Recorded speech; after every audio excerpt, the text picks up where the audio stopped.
Hi friends, welcome to my channel சிகரத்தில் சரண். TNPSC எக்ஸாமுக்கு prepare பண்ணுற எல்லா கேண்டிடேட்ஸ்க்கும் என்னோட பெஸ்ட் விஷஸ். இந்த சேனலில் டிஎன்பிசிக்கு சம்மந்தமான லேட்டஸ்ட் அப்டேட், அதுக்கப்புறம் model question paper, previous year question paper எல்லாமே இந்த சேனலில் அவைலபிளாக இருக்கும். ஸோ மறக்காமல் சிகரத்தில் சரண் சேனலை சப்ஸ்கிரைப் பண்ணிவிடுங்க.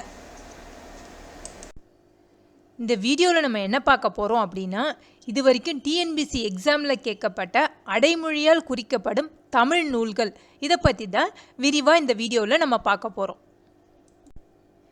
இயற்கை ஓவியம் அப்படின்ற அடைமொழியால் அழைக்கப்படும் தமிழ் நூல் எதுனா 10 பாட்டு. இதுக்கு என்ன நம்ம க்ளூ ஞாபகம் வச்சுக்கலாம் அப்படின்னா, நம்ம ஒரு ஓவியம் வரைஞ்சால் அது 10 பேராவது பாராட்டணும் அப்படின்னு ஞாபகம் வச்சுக்கலாம். ஸோ இயற்கை ஓவியம் அப்படின்னு அழைக்கப்படும் நூல் எதுனா 10 பாட்டு. அடுத்து இயற்கை இன்பக்கலம் அப்படின்ற அடைமொழியால் அழைக்கப்படும் நூல் எது அப்படின்னா கலித்தொகை. இதுக்கு என்ன க்ளூ அப்படின்னா, இன்பக்கலம் கலித்தொகை, களம் கலித்தொகை. ஸோ இயற்கை இன்பகலம்னு அழைக்கப்படும் நூல் கலித்தொகை. அடுத்தது இயற்கை வாழ்வில்லம் அப்படின்ற அடைமொழியால் அழைக்கப்படும் நூல் எது அப்படின்னா திருக்குறள். இதுக்கு என்ன க்ளூ அப்படின்னா, எல்லாருடைய இல்லத்துலேயும் திருக்குறள் இருக்கும் இல்லையா, அதனால இயற்கை வாழ்வில்லம் அப்படின்னு அழைக்கப்படும் நூல் எதுனா திருக்குறள். இயற்கை இன்ப வாழ்வு நிலையங்கள் இந்த அடைமொழியால் அழைக்கப்படும் நூல் எதுனா சிலப்பதிகாரமும் மணிமேகலையும். அடுத்து இயற்கை தவம் அப்படின்னு அழைக்கப்படும் நூல் எது அப்படின்னா சீவக சிந்தாமணி. இதுக்கு என்ன க்ளூ நம்ம ஞாபகம் வச்சுக்கலாம் அப்படின்னா, மணப்பெண்லாம் சீவகன் மாதிரி மாப்பிள்ளை கிடைக்கணும் அப்படின்னு சொல்லிட்டு தவம் இருக்காங்க அப்படின்னு ஞாபகம் வச்சுக்கலாம். ஸோ இயற்கை தவம் அப்படின்னு அழைக்கப்படும் நூல் எது அப்படின்னா சீவக சிந்தாமணி. அடுத்தது இயற்கை பரிணாமம் அப்படின்ற அடைமொழியால் அழைக்கப்படும் நூல் எது அப்படின்னா கம்பராமாயணம். இதுக்கு என்ன க்ளூ அப்படின்னா பரிணாமம் கம்பராமாயணம், எண்டிங் ஒரே மாதிரியே இருக்குது அப்படின்னு நம்ம ஞாபகம் வச்சுக்கலாம். ஸோ இயற்கை பரிணாமம் அப்படின்ற அடைமொழியால் அழைக்கப்படும் நூல் எதுனா கம்பராமாயணம். அடுத்து இயற்கை அன்பு அப்படின்ற அடைமொழியால் அழைக்கப்படும் நூல் எது அப்படின்னா பெரிய புராணம். இதுக்கு என்ன க்ளூ வேர்ட் ஞாபகம் வச்சுக்கலாம் அப்படின்னா, யூஸ்வலாகவே பெரியவங்க எல்லார் மேலேயும் அன்பாக இருப்பாங்க. ஸோ இயற்கை அன்பு அப்படின்னு அழைக்கப்படும் நூல் எதுனா பெரிய புராணம்.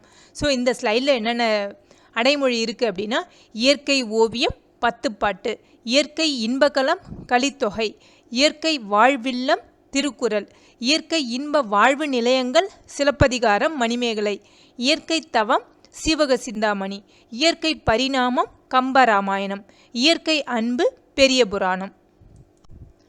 அடுத்து கற்றறிந்தோர் ஏத்தும் தொகை 150 களி. இந்த அடைமொழியால் அழைக்கப்படும் தமிழ் நூல் எதுன்னா கலித்தொகை. கலித்தொகையில் 150 பாடல் இருக்கிறதுனால இதை 150 களி அப்படின்னு சொல்லுவாங்க. தமிழ் கருவூலம் அப்படின்னு அழைக்கப்படும் நூல் எதுனா புறநானூறு.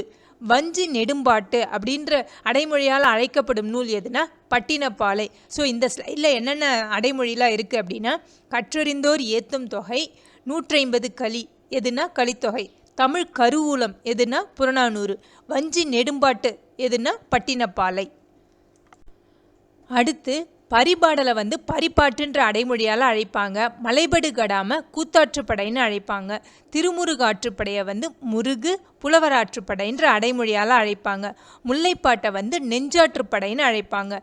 திருக்குறளுக்கு என்னென்ன சிறப்பு பெயர்கள்லாம் இருக்குது அப்படின்னா முப்பால், முப்பொருள், தெய்வ நூல், தமிழ்மறை, பொய்யாமொழி, வாயுரை வாழ்த்து, பொதுமறை, உத்தரவேதம், திருவள்ளுவ பயன், ஈரடி வெண்பா இந்த அடைமொழியால் திருக்குறள் அழைப்பாங்க. நாலடியாரை நாலடி 400 வேளாண் வேதம் அப்படின்னு சொல்லிட்டு அழைப்பாங்க. முதுமொழி காஞ்சி இந்த நூலை அறிவுரை கோவை அப்படின்ற அடைமொழியால் அழைப்பாங்க. கைநிலைய 5 60ன்னு அழைப்பாங்க. திருப்பாவையை பாவை பாட்டு அப்படின்ற அடைமொழியால் அழைப்பாங்க. அடுத்து திருவாய்மொழியை என்னன்னு சொல்லுவாங்க அப்படின்னா திராவிட வேதம் அப்படின்னு சொல்லுவாங்க. பெரிய புராணத்தை 63 புராணம்னு திருத்தொண்டர் புராணம்னு அழைப்பாங்க. 4000 திவ்ய பிரபந்தத்தை திராவிட வேதம்னும் வைணவர்களின் தமிழ் வேதம் அப்படின்னு அழைப்பாங்க. அடுத்து திருமந்திரம், திருமந்திரத்தை தமிழ் 3000 அப்படின்னு சொல்லுவாங்க. கருணாமிர்த சாகரம் இந்த நூலை இசை பேரிலக்கணம் அப்படின்னு சொல்லுவாங்க. மூதுரை இந்த நூலை எப்படி அழைப்பாங்க அப்படின்னா வாக்குண்டாம் அப்படின்னு சொல்லுவாங்க. நருந்தொகை இந்த நூலுடைய சிறப்பு பெயர் வந்து வெற்றி வேர்க்கை. அடுத்தது நேமிநாதம் இந்த நூலை எந்த அடைமொழியில் அழைப்பாங்கன்னா சின்னூல் அப்படின்ற அடைமொழியால் அழைப்பாங்க. ஏலாதிய குட்டி திருக்குறள்னு சொல்லுவாங்க. திருக்கைலாய நாண உலா இந்த நூலை ஆதியுலா நாண உலா அப்படின்ற அடைமொழியால் அழைப்பாங்க. மூதுரை வாக்குண்டாம், நருந்தொகை வெற்றி வேர்க்கை, நேமிநாதம் சின்னூல், ஏலாதி குட்டி திருக்குறள், திருக்கைலாய நாண உலா, ஆதி உலா நாண உலா. பன்னிரு பாட்டியலை வெண்பா பாட்டியல்னு சொல்லுவாங்க. சிவஞான போதம் பேருரையை சிவஞான மாப்பாடியம்னு சொல்லுவாங்க. இலக்கண விளக்கம் இந்த நூலை குட்டி தொல்காப்பியம்னு சொல்லுவாங்க. திருக்கருவை பதிற்றுப்பத்தந்தாதிய குட்டி திருவாசகம்னு சொல்லுவாங்க. அடுத்து பெருங்கதையை கொங்குவேளிர் மாக்கதைன்னு அழைப்பாங்க. கம்பராமாயணத்தை வழிநூல்னு சொல்லுவாங்க. சிலப்பதிகாரத்தை தமிழின் முதல் காப்பியம், முதல் நூல், முத்தமிழ் காப்பியம், வரலாற்று காப்பியம், சமுதாய காப்பியம், தமிழரின் தேசிய காப்பியம், குடிமக்கள் காப்பியம், நாடக காப்பியம், வழிநூல் என்னும் நூல் வகையில் முதல் நூல் அப்படின்னு அழைப்பாங்க.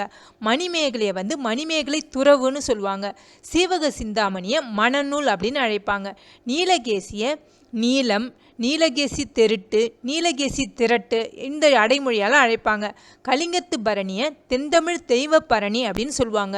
திருக்கோவையார ராசாக்கோவை அப்படின்னு சொல்லுவாங்க.